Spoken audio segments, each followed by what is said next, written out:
Hey, I just wanted to elaborate on different ways that you guys can bring team culture from the Fire FC: fun, inspire, respect, elevate, focus, and compete. This can be done in many different ways, but I think the most important thing is to reiterate that you guys should be doing this consistently throughout the season, not just once at the beginning and then call it good.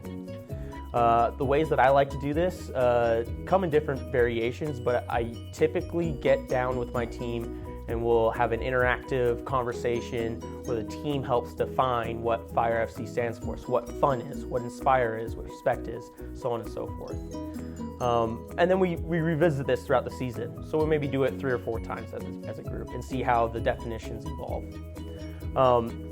I personally, as a coach, then make sure that it's not just a conversation, but I try to implement it as I go along.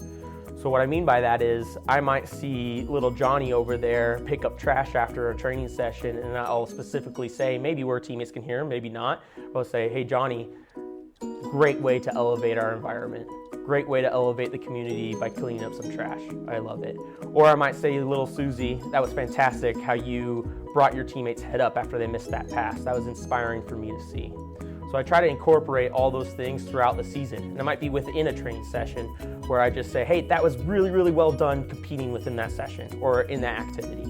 And I try to use those terms over and over.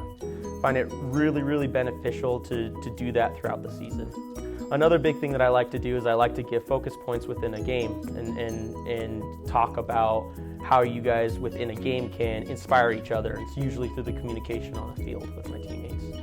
I also like to talk about compete before every game and at halftime and discuss about what it means and what it looks like with the group. There are many different avenues that you guys can kind of incorporate this culture. 3 of the major ones that I see of is through constant communication with parents and emails, because that helps the parents' viewpoint and their communication with the kids, and that helps foster their culture. Another one could be in the classroom. You guys could do a classroom session where you guys are talking about the X's and O's of soccer, but you still incorporate that culture piece in it. I like to do most of mine through field. So when we're at location, so either games or at training environments that we're outside, and we might have a 2-minute conversation, just a reminder of, hey, this is what we defined as compete. And then I bring it out within the training session where if we're not doing our hard work, then I talk about compete.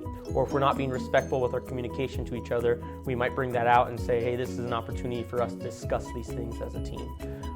When I do it out in the field, unless I plan for it, I try not to keep those conversations much over 2 to 3 minutes. Try to keep them short, quick, and to the point, but meaningful. And that's how you guys can kind of keep your players focused within it.